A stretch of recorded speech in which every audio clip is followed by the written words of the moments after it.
Good evening বন্ধুরা, কেমন আছো সবাই? আশা করছি সবাই খুব ভালো আছো।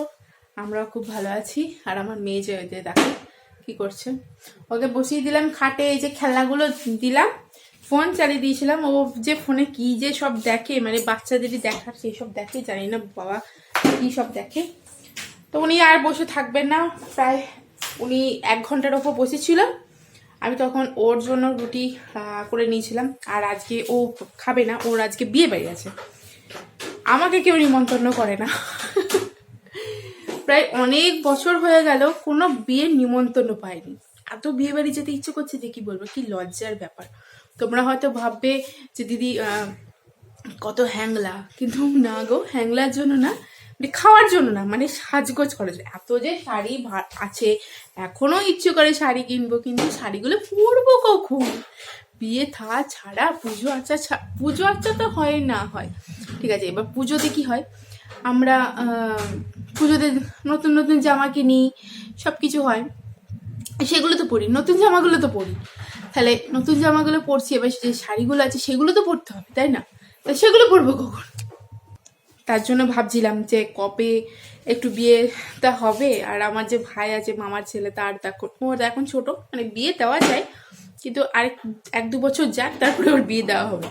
তো এই হচ্ছে ব্যাপার। আর উনি যদি বাড়িতে না খায়, আমারও খাওয়ার কোনো টেনশন থাকে না। উনি যদি দুপুরে না খায়, আমি আলু সিদ্ধ ভাত খেয়ে নিই, একটা ডিম সিদ্ধ খেয়ে নিই, হয়ে যায় আমার খাওয়া। একার জন্য অত ভালো হাবিজাবি ভালো মন তো খেতে ইচ্ছে করে না। তো রাতেরবেলায় ভাবলাম খাবে না যখন, তাহলে আজকে মুড়ি খেয়ে নেব। কিন্তু মুড়ি খাওয়ার তো জোর নেই, খেতে হবে মুড়ি। আর ওই যে মিঠির জন্য আমাকে রুটি করতে হয়েছে। এবার দুটো রুটি করেছি, ওকে দুধ দিয়ে ভিজিয়ে দিয়েছি। এবার একটা রুটি আমি এক্সট্রা করেছি, এবার 1.5খানা রুটি হয়েছে। 1.5খানা রুটি খাবো, দিয়ে যদি না পোষায়, না পেট ভরে, তখন মুড়ি ঢেলে খাবো। তো এই তো হয়ে গেল ডিনার। রাতেরবেলা খেয়ে দিয়ে ঘুমিয়ে পড়বো। তো এখন একটা কাজ করার আছে। ওই যে ব্যাগটা দেখছো, ওই ব্যাগটা আমি বাড়ি এসে থেকে গোছাতে পারছি না, মানে ব্যাগের ভেতরে যেগুলো আছে একদম বের করতে পারছি না। তো আজকে ঝামেলা নেই, রান্না খাওয়া নেই। অলরেডি এখন বাজে হচ্ছে 7:45 মতন, 8টা বাজতে যাচ্ছে। তো ব্যাগটাকে গুছাবো, আবার একটু পরে আবার বাবা আবার ভিডিও কল করবে, ওনাকে দেখবে। তো চলো একটু একটু করে গুছিয়ে নিই। বেশি কিছু নেই, হাবি যাবে মিঠিরি জামাপত্র আছে। তো চলো আজকে ব্যাগটাকে টেনে নিয়ে আসি। আর এই যে ব্যাগ থেকে খুলবে, বার করবে, আর এই যে জামাগুলো সব ফেলবে, এগুলো আমাকে তুলে তুলে গোছাতে হবে। ব্যাগটাকে এখন বিছানায় রাখতেও ওই ঘৃণা করছে। ওই যে রাস্তা দিয়ে আসা হয়, নামানো হয়, এই যে দেখো হ্যাঁ হ্যাঁ হ্যাঁ হ্যাঁ করতে শুরু করে দিয়েছে। তো চলো গুছিয়ে নি। হচ্ছে আমার ব্যাগটাকে এবার সব ভাবি যাবে বার করবো। বাস্কেটটা নিয়ে আসতে হবে, বাস্কেটের ভিতরে কিছু অল্টারনেট করে রাখতে হবে। এই যে এই বাস্কেটে মিঠির সব জামাপত্র থাকে। হাগিস অর্ডার করতে হবে, হাগিস শেষ হয়ে গেছে, সমস্ত কিছু উল্টা ভাবে রাখা আছে। এগুলো এখন কিচ্ছু গুছাবো না, এগুলো বার করি, এগুলোকে আগে গতি করি, তারপরে হচ্ছে কাজ। পড়বে না জামাপত্র, কিন্তু ওই যে বই নিয়ে যেতে হয়, কখন কোনটা লেগে যায় বলা মুশকিল। তো চলো সরে চলো। আর এই যে ইনি আমাকে কিছুতেই কাজ করতে দেবে না, যতই এঙ্গেজ রেখে যাওয়ার ব্যবস্থা করি না কেন, ওনার কাজ সেই একই।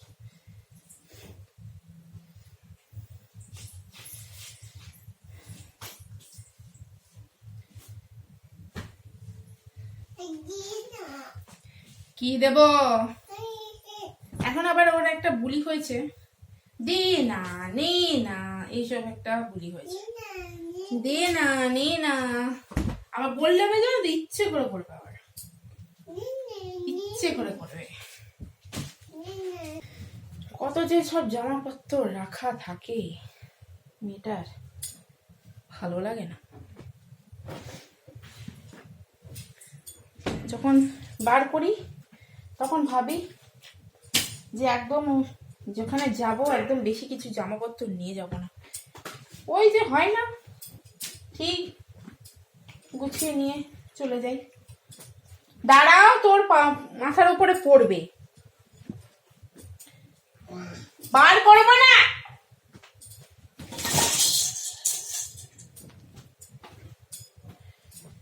এইভাবেই রেখে দিই, পড়াতে তো হবে।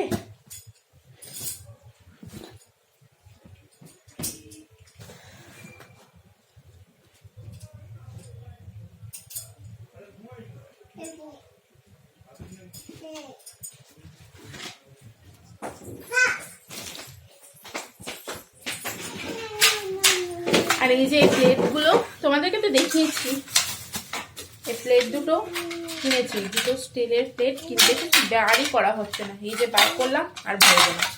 আর এই যে কালো দুটো প্লেট কিনেছি, ঢাকা টাকা দেওয়ার জন্য, একটু চাপা দেওয়ার জন্য, এইসবের জন্য কিনেছিলাম। লোকজন তো আসে না আমার ঘরে, কেই বা আসবে।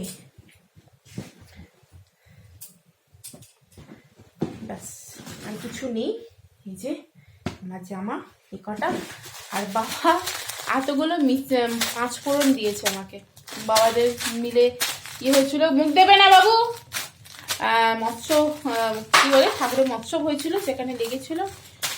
এতগুলো লাগেনি, মা অর্ধেক নিয়েছে, আমাকে অর্ধেক দিয়েছে।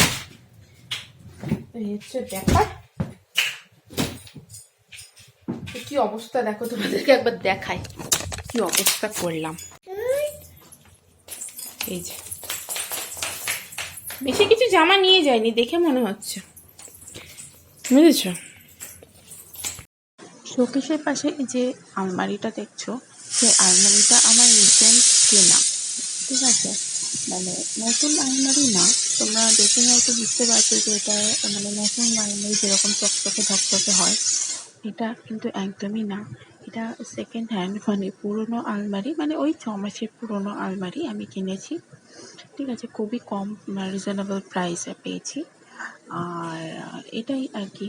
আর এখন থাকার মধ্যে শুধু এই আলমারিটা আর এই শোকেসটা, যার মধ্যে আমাকে সমস্তটাই গুছিয়ে রাখতে হয়। আর আমার বিয়ের পর থেকে তো এতদিন পর্যন্ত আমি এই শুধুমাত্র শোকেসটাতেই কাজ চালিয়েছিলাম। তাহলে ভাবতে পারছো আমার সমস্ত রকম জিনিসপত্র, আর মেয়েদের জিনিসপত্র মানে কতটা হতে পারে একটা ধারণা তোমাদের নিশ্চয়ই আছে। আর তারপরে আবার ওর জামা কাপড়, মানে সমস্তটা একদম ঠুসে ঠুসে আমাকে ভরে রাখতে হতো। তো আলমারিটা পেয়ে আমি ভীষণই মানে স্যাটিসফাইড। মানে জিনিসপত্রগুলো আমি আলাদা আলাদা করে পাট করে রাখতে পারি। হ্যাঁ, আপাতত এইটুকুতেই আমার কাজ চলে যাচ্ছে।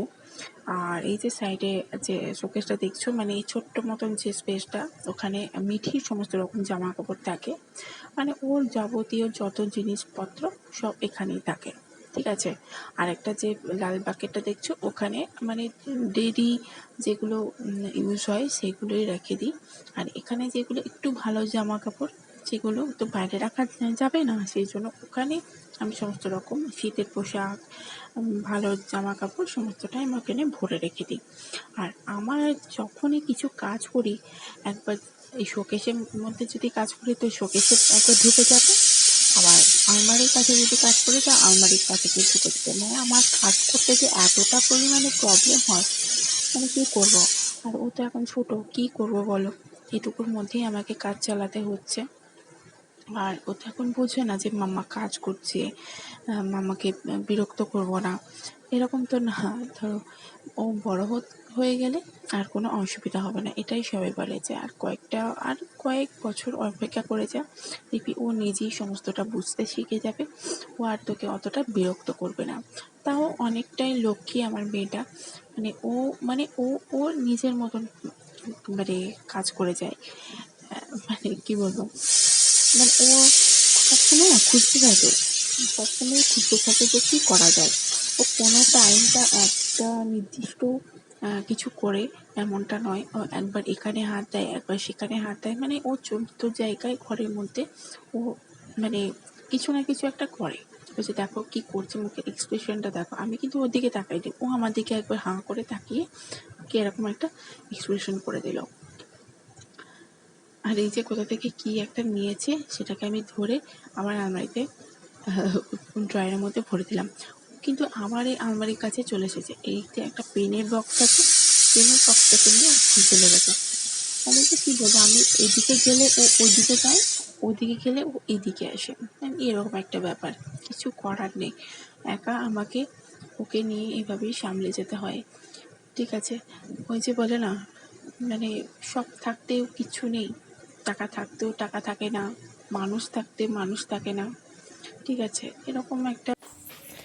এই যে আমার সব গুছানো কমপ্লিট, ব্যাগ পুরো খালি।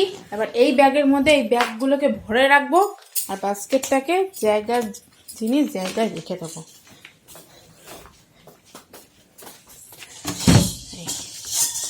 থাক।